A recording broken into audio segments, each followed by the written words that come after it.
Bonjour Florent Marché, Bonjour. je suis ravi de vous accueillir pour ce premier roman. On vous connaît comme auteur, compositeur, interprète. On connaît aussi votre tropisme pour la littérature et les récits, puisque vous avez fréquenté la littérature à travers notamment cette aventure artistique de Frère Animal, qui était à la fois un projet de chanson, mais aussi un projet très écrit. Qu'est-ce que ça fait tout d'un coup de s'immerger dans un monde que l'on connaît bien, mais d'en être tout d'un coup un acteur décisif pour produire son premier roman? Ça fait longtemps que j'y pense. J'ai depuis très longtemps écrit des nouvelles, et puis de temps en temps je prenais 2 pages d'une nouvelle, puis je le glissais dans un album avec de la musique, parce que c'était peut-être assez confortable en tout cas de le faire comme ça. Je me sentais pas autorisé, pour moi la littérature, même si ça reste voilà, une passion de lire, un besoin vital, ça appartenait plutôt à une sorte d'élite. Enfin, en tout cas, c'est comme ça que je me le représentais. Et puis, j'étais déjà autorisé à faire de la musique de film, ce qui déjà pour moi était beaucoup. Donc la littérature, écrire un roman, plus un exercice, j'ai découvert qui est vraiment particulier. Il y a autant de différence entre un 100 mètres et un marathon. Euh, si, euh, si je filais un peu la métaphore, par exemple, de la pêche à la ligne, quand on écrit des chansons, c'est un petit peu ce truc-là. On s'assoit au bord de l'eau, et puis on attend, et puis tout d'un coup, il y a une chanson qui vient. Écrire un roman, c'est vraiment, j'ai l'impression, en tout cas, c'est aller dans l'eau, en fait. Être en contact des poissons, des algues, des cailloux, de la boue, et pendant longtemps. On est vraiment cette immersion. C'est pas une fois de temps en temps on va cueillir une chanson, ce qui est super agréable aussi, mais quand une chanson ne vient pas, bon, si c'est pas grave, on passe à une autre ou on reviendra demain. Un roman, on doit être suffisamment tenir au sujet qu'on a envie de défendre pour être immergé pendant. Moi, ça a duré presque 2 ans parce que je volais du temps. Je le faisais par intermittence aussi, puisque j'avais à la fois de la scène, des musiques de film, du studio, de la réalisation. J'avais plusieurs choses. Donc dès que je pouvais euh, retrouver mon roman, je le faisais. Voilà, j'ai privé d'ailleurs mes amis de quelques moments de vacances d'été, parce que j'écrivais même l'été, au mois d'août, 6 heures par jour. Je les retrouvais juste le soir. Mais ça veut bien dire qu'il y avait ce besoin vital et qu'il y avait l'autorisation au bon moment, quoi. Alors on va revenir évidemment au sujet de ce livre qui s'appelle Le monde du vivant, qui est un instantané, une immersion dans un territoire, le Berry, pendant une saison précise, l'été, une saison qu'on peut dire meurtrière parfois, Ouais. et effectivement vous avez finalement imaginé votre été meurtrier à votre façon. Mais avant de revenir évidemment sur le cœur du sujet de ce livre, vous avez ce lien avec la musique qui a toujours été très très fort. Comment, tout d'un coup, on décide de se couper de ce lien, Florent Marché? Enfin, ce serait mentir de dire que je suis arrivé par hasard dans la chanson, puisque j'ai baigné dedans depuis tout petit. J'ai écrit des chansons aussi parce que j'avais vraiment 2 désirs et 2 passions. Je parle vraiment quand j'étais ado, c'était d'écrire des musiques de films, mais ça me paraissait un truc dingue de pouvoir mettre de la musique sur un film, et puis d'écrire des scénarios, ou en tout cas des romans. La musique de film, je l'ai fait tardivement, et puis l'écriture sans support musical, je ne dirais pas que c'est une béquille, mais en tout cas sans support musical, je ne m'y autorisais pas. Comment on fait? Étonnamment, moi je ne peux pas travailler quand il y a de la musique, je ne peux pas écrire, soit j'écoute de la musique, soit j'écris. Étonnamment, pendant l'écriture, je mettais beaucoup de musique instrumentale. Et avant, quand j'entendais des écrivains dire voilà, j'ai écouté telle musique pendant que j'écrivais tel roman, je me disais comment ils font, c'est pas possible. Et si, en fait, j'ai conservé la musique, elle m'accompagnait tout le long du roman. C'est étonnant parce que dans le cadre de ces franco-littéraires, on reçoit donc des artistes, interprètes qui ont beaucoup chanté, qui ont parfois rappé, et on a souvent le sentiment de retrouver dans leurs livres, qui sont souvent de vrais romans, vraiment au sens premier du terme, quand même une part du musicien. Je dirais que votre livre est peut-être celui où, si on ne vous connaissait pas, si on ne connaissait pas Florent Marché, si tout d'un coup il arrivait comme ça sur la planète Terre avec ce premier roman, on ne pourrait pas soupçonner que vous avez une vie antérieure avec la musique. C'est pour ça que je vous ai posé cette question. Et Ah oui. c'est étonnant. C'est étonnant. Ce qui est certain, c'est que je ne voulais pas écrire comme on écrirait une longue chanson. Il faut accepter. La chanson, c'est quoi? C'est des fulgurances. J'en parlais, j'avais eu la chance de passer un petit peu de temps avec une écrivaine que j'adore qui s'appelle Laura Kashishki, qui est plus connue en France comme romancière que comme poétesse, mais aux États-Unis c'est l'inverse. Et elle faisait les deux, elle pratiquait les deux, et elle me disait c'est beaucoup moins gratifiant d'écrire de la poésie parce que on peut passer la journée à écrire et puis finalement on va même pas garder parfois 2 phrases, alors que quand on écrit au long cours, on accepte aussi certaines faiblesses, en tout cas des temps qui sont un peu moins forts, mais qui font partie du personnage, du rythme de l'histoire. Et à la fin de la journée, si tout va bien, on n'a pas de 2 lignes, ce qui est assez voilà, gratifiant. Mais après ça, il y a beaucoup plus de contraintes dans l'écriture de la chanson, parce que, évidemment, très souvent, pas tout le temps, mais il y a une versification, il y a des rimes, il y a la mélodie, il y a les sonorités. Il y a les sonorités, oui. C'est très complexe. Moi, je prends de plaisir à écrire une chanson que vers les 3/4, quand j'ai écrit les 3/4 de la chanson, où là, ça devient un petit peu amusant. Avant, c'est une horreur, c'est une horreur. Je souffre, mais je sais pourquoi je le fais aussi. Je ne suis pas masochiste. Je souffre pendant la gestation de la chanson, pendant les 3/4 de cette gestation, et puis à la fin, on se dit waouh, ça fait du bien. J'ai bien fait de souffrir. Enfin, c'est un peu masochiste quand même. Il y a un peu ce truc de mettre la main sur le feu, et puis ça fait du bien quand on l'ôte. C'est un peu ça, écrire des chansons finalement. Alors que moi, je me suis complètement laissé porter par mes personnages, par l'histoire. Je me mettais à ma table de travail. Je ne sais même pas pourquoi j'appelle ça une table de travail. Ce n'était pas un travail. Voilà, j'allais à la rencontre des personnages. Vous aviez rendez-vous avec vos personnages. Et je ne savais jamais ce que j'allais écrire à l'avance. Je n'ai pas fait de plan. Je savais, parce que j'ai suffisamment d'amis écrivains, que ce n'était pas forcément nécessaire. Certains en font, d'autres pas. Moi, ça ne me convenait de pas savoir, sinon j'aurais été inhibé. J'étais assez naïf, et peut-être que c'est bien de l'aborder comme ça, pour penser que j'allais écrire une succession de nouvelles. Parce que la nouvelle, j'avais écrit quelques nouvelles pour moi, tout simplement comme ça, et par besoin. Et en fait, c'est pas du tout ça. Une nouvelle, il y a beaucoup moins de temps mort aussi. Il faut accepter dans un roman, on distille beaucoup plus.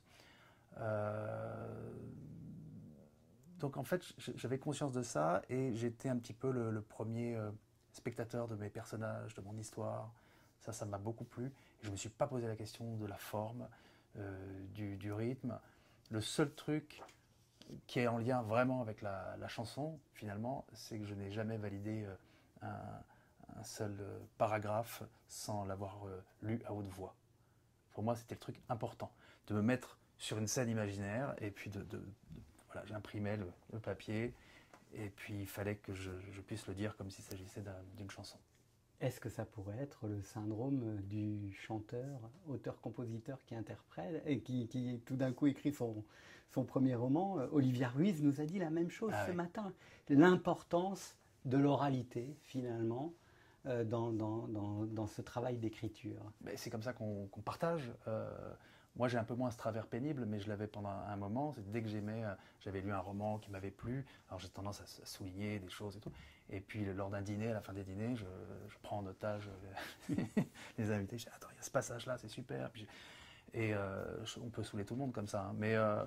Mais donc, j'ai besoin de l'oralité pour partager. D'ailleurs, c'est pour ça qu'on aime monter sur une scène et partager des chansons.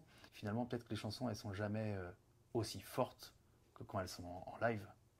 Alors ça peut être dangereux, parce que c'est comme si tout d'un coup ça gommait aussi les faiblesses. C'est ça qui est assez magique dans la chanson. C'est qu'en tout cas, on impose une lecture. Le sujet de ce livre, il est d'abord inscrit dans un territoire que vous connaissez, qui est celui du Berry. Je le disais, il est inscrit aussi dans une temporalité, une saison, l'été, avec, on va dire, 3 ou 4 personnages, mais en tout cas 3 personnages qu'on suit dans la première partie du livre de façon constante. Il y a Solène qui a 14 ans, qui entre dans l'adolescence.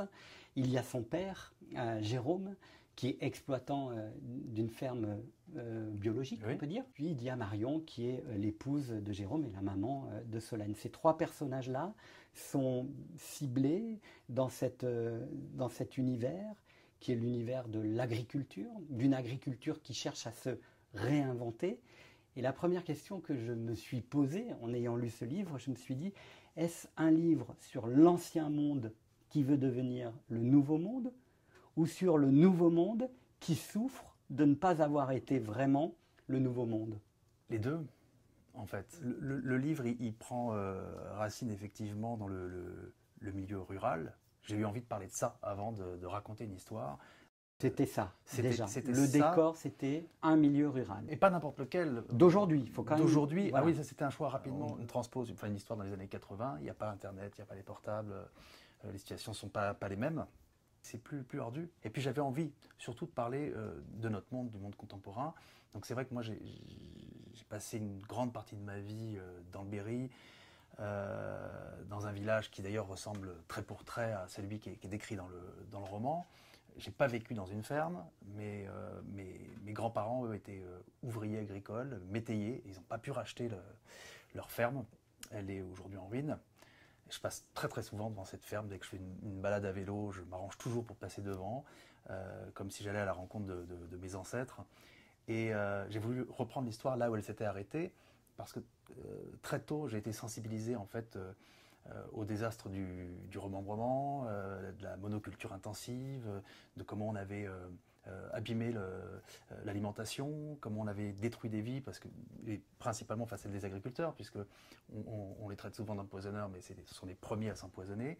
Et j'avais envie que ce monde rural, de parler de l'impact qu'il avait notamment sur nos vies aujourd'hui, sur l'écologie. Et c'était important que ça se passe aujourd'hui. On a l'impression, d'ailleurs dans le livre, le maire en parle en disant que la plus grande force des gens du coin, c'est la force d'inertie. Et moi, j'ai eu très souvent la sensation que les choses n'avaient pas énormément évolué. Mais ce qui est intéressant, c'est que ce monde d'aujourd'hui que vous décrivez, il est fait avec un acteur principal qui est un acteur de ce monde d'aujourd'hui et qui parle, je parlais de résonance du nouveau monde, puisque c'est quelque chose une notion qu'on emploie beaucoup en ce moment, et c'est un personnage en souffrance, qui est déjà écartelé. Il fait peur, ce nouveau monde, quand on le découvre à travers ce personnage de Jérôme, qui est en même temps assez bouleversant. Oui, j'espère qu'il n'est pas que pénible. Moi, je le trouve touchant par certains côtés. Il est un peu comme un ado, d'ailleurs. Aussi parce que ce qui m'intéressait, c'était de parler de la transmission. C'est de quoi on hérite. On hérite de sa famille, je dis les parents, grands-parents, arrière-grands-parents, c'est transgénérationnel. On hérite des gestes, des inflexions de voix, des névroses, de tas de choses. Et puis si on ne filtre pas, si on ne fait pas un travail d'introspection, on est encombré, on est empêché par ses ancêtres. Jérôme, il n'a pas fait ce travail-là. En revanche, il a des vraies convictions citoyennes. Je ne suis pas loin d'être d'accord sur plein de points, évidemment, avec lui. Évidemment que si on ne fait pas une transition écologique, si à un moment donné, on ne va pas vers une décroissance, on va droit dans le mur. Les acteurs principaux qui pourraient peut-être changer les choses ne bougent pas beaucoup. Et en même temps, je remarquais que ceux qui sont engagés pour une cause extrêmement noble qui est de sauver l'humanité, en définitive, sont souvent des ayatollahs aussi de l'écologie, des donneurs de leçons, des gens aussi parfois pénibles. Et comme on l'est quand on est adolescent, moi j'ai détesté mon adolescence, j'avais l'impression, j'ai l'impression avec le recul, effectivement j'avais confisqué la vérité sur tout. En plus j'avais fait quelques études de philo, donc il n'y a rien de pire. De toute façon, dès qu'on a tout petit peu de savoir, on a ce truc quand on est ado, on se sent un peu supérieur en fait. Et ce personnage, il y a également un ouvrier, un woofer, un ouvrier agricole, on va y venir, mais qui est un petit peu comme ça, empire. Mais ce qui est assez beau avec ce personnage de Jérôme, c'est que c'est un homme de son temps. C'est un homme moderne, finalement, dans un territoire qui est un peu archaïque pour les citadins que nous sommes. Il est toujours un peu supposé comme archaïque. C'est véritablement un homme de son temps et écartelé par la réalité aussi qu'il doit confronter, qui est celle de la mutation dans un monde qui pourtant a besoin de cette mutation écologique. Alors, il n'est pas si moderne que ça, finalement. Il est moderne, puisqu'il est de son temps et qu'il aurait pu faire comme tous ses copains, parce qu'au départ, il est ingénieur agronome. Ouais. Il aurait pu se dire, je reste en ville, et puis je fais mon travail d'ingénieur, je gagne bien ma vie, etc. Lui, il a décidé de faire ce qui se fait de plus en plus avec le déconfinement, Ce qui est des gens très moderne. Voilà, l'exode urbain. Voilà. Enfin, il y avait l'exode rural, maintenant il y a l'exode urbain. On retourne à du sens, finalement. Avant, on allait vers la ville pour avoir un emploi, pour gagner sa vie. Aujourd'hui, sa vie, on veut qu'elle ait un sens, ce qui est plutôt bien, c'est plutôt une bonne chose. Sauf que lui, en même temps, il est aussi prisonnier un petit peu de l'ancien monde. C'est-à-dire que pour lui, c'est normal que s'il reprend une exploitation agricole, il faut qu'elle soit bio, parce qu'on va dans le sens de l'histoire. Et en même temps, il n'a pas cette radicalité que sont les fermes qui pratiquent la permaculture. Et d'ailleurs, il est toujours écartelé, effectivement. Aussi pour rester en lien avec la population sur place qui, elle, pratique l'agriculture conventionnelle. Alors, il y a sa fille, Solène, qui est un personnage extraordinaire, qui a, je dirais, toutes les extrémités de l'adolescence dans son personnage. 14 ans, elle est donc très jeune, c'est une adolescence précoce aussi, parce que c'est l'éveil à l'amour, à la sexualité, et aussi un regard à la fois distancié et assez naturel à l'adolescence sur l'éducation qu'elle reçoit, mais sur le territoire dans lequel elle évolue. C'est un personnage assez complexe et très attachant. Qu'est-ce que vous avez voulu lui faire dire finalement à cette Solène qui nous accompagne pendant tout ce monde du vivant? Et une conscience de classe, mais que moi j'ai eu très tôt aussi, de me dire tiens, je ne suis pas pareil que le fils du médecin. Je viens d'une famille plus modeste. J'avais ce complexe social très fort. Je crois que je l'aurai toujours d'ailleurs. J'aurai toujours de la boue sur les chaussures, même si je porte des beaux souliers en fait. Ça ne change pas. C'est ce qui m'avait intéressé notamment dans des livres comme Retour à Reims, des Ribons. Cette chose-là qui est plus forte qu'une identité sexuelle ou peu importe. C'est vraiment là d'où on vient socialement. La condition sociale. Voilà, qui nous définit.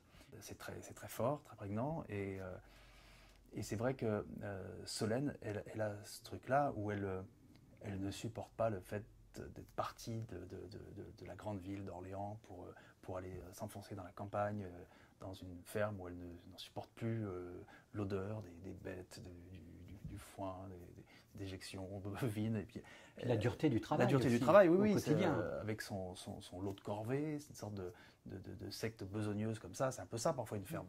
Et puis de plus en plus, elle associe ça à son père, à son odeur. Elle le déteste de plus en plus parce qu'elle le tient pour responsable de leur départ. Elle a l'impression qu'on lui a gâché la vie. Elle n'a qu'une envie, c'est de partir. D'ailleurs, c'est pas par hasard qu'elle est excellente élève. Je pense qu'elle bosse beaucoup pour pouvoir se barrer un jour. C'est ce qui l'anime. Et en même temps, moi, je voulais parler de l'adolescence aussi parce que c'est le moment des extrêmes. En fait, c'est fascinant pour ça. Comme tour à tour, on est, comment dire, on a ce sentiment de toute puissance, presque d'immortalité. Moi, je sais parce que j'ai eu très très longtemps. Je suis resté adolescent bien après mes 18 ans. C'est presque dangereux même. Hein. On se sent surpuissant. Et en même temps, on a une grande fragilité, un manque de confiance terrible. Donc, l'adolescent, il est vraiment bipolaire. Et puis en plus avec des changements physiques qui sont très souvent disgracieux. Enfin, c'est pas facile. On doit trouver son identité et en même temps, on a une identité sociale qui, elle, enfin, on ne peut pas la changer, celle-ci. On ne peut pas y faire grand-chose. Donc c'est ce qui est le plus dur pour ce personnage, en définitive. Et puis il y a ce personnage, Marion, qui est l'épouse de Jérôme et la maman de Solène, qui est un personnage assez curieux finalement, parce que c'est le personnage par qui tout arrive, ou tout commence dans ce livre, sans dévoiler, sans spoiler. et finalement qui s'efface progressivement dans l'histoire pour laisser la place à un quatrième personnage qui va arriver, dont on va parler. C'est assez étonnant, cette figure par qui tout commence et qui progressivement devient presque spectatrice du roman que vous êtes en train d'écrire. Oui, elle est assez discrète. Elle, je pense qu'elle est assez bien dans ses bottes, justement. Elle vient d'une famille aisée. Elle a perdu ses parents assez jeunes, donc elle a eu un certain héritage, mais elle n'a pas placé l'argent. Elle a décidé d'épouser en fait les rêves aussi de son mari. Elle aime l'idée d'aller vivre à la campagne. Elle est assez naïve, mais chouettement naïve quand même. Et elle a une envie de revenir à des choses extrêmement simples et je pense qu'elle n'est pas du tout attachée au fonctionnement du monde libéral, ça ne la touche absolument pas. Voilà, elle est heureuse d'être dans la nature avec ses enfants, son mec. On sent bien qu'elle n'a même pas conscience qu'elle est extrêmement belle. D'ailleurs, on en parle peu. On en parle peu. On en parle peu, mais moi dans ma tête en tout cas, elle est extrêmement belle. Elle n'a pas cette conscience-là. Ouais. Elle est dépourvue de tout narcissisme. Elle est en tout cas le lien entre tous ces personnages aussi qui s'affrontent et qui sont dans une forme soit de crise d'identité, soit dans un surmoi d'identité aussi. Et donc il y a ce quatrième personnage que vous faites intervenir à peu près au milieu du livre, qui est Théo, qui arrive pour aider Jérôme dans cette exploitation agricole. On les appelle comment, ces ouvriers temporaires? C'est horrible ce mot, c'est woofer. Alors j'avoue que je n'avais pas... Ce que je dis, on dirait un chien qui aboie. Ouais, c'est ça. Mais le woofing, ça existe depuis, je crois, les années 60, en tout cas fin des années 60. Ça permettait aux jeunes qui n'avaient pas de thunes et qui voulaient faire un tour du monde, ça c'est toujours le cas aujourd'hui. Moi je connais des gens, là, des jeunes qui sont partis en woofing.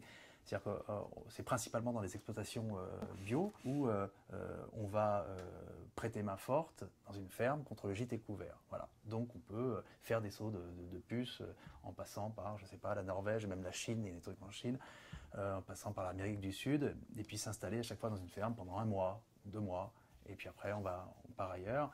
Et donc il y a ce Théo est un woofer, parce qu'à la faveur aussi d'un accident où Marion, la mère, va avoir un... C'est pour ça que je disais que tout commence par ça, oui. Je ne dévoile pas trop, parce que, mais c'est quand même le début du livre où elle va avoir un accident, elle se blesse la main assez gravement, elle va être immobilisée pendant plusieurs semaines, et elle ne peut plus participer aux tâches quotidiennes de la ferme, et du coup ils font appel à ce woofer, parce qu'ils n'ont pas les moyens d'embaucher en fait un ouvrier agricole classique. Alors il incarne le ressort dramatique dont je parlais tout à l'heure, ce basculement de l'ancien monde au nouveau monde, mais quand même avec une figure, Jérôme, qui incarne ce nouveau monde. Et là, on a une figure totémique de ce que peut incarner aussi l'utopie quand elle est appliquée tout d'un coup à une forme d'extrémisme, c'est ça? Ben oui, j'en parlais toujours tout à l'heure avec les ayatollahs du bio. Lui, il s'appelle Théo.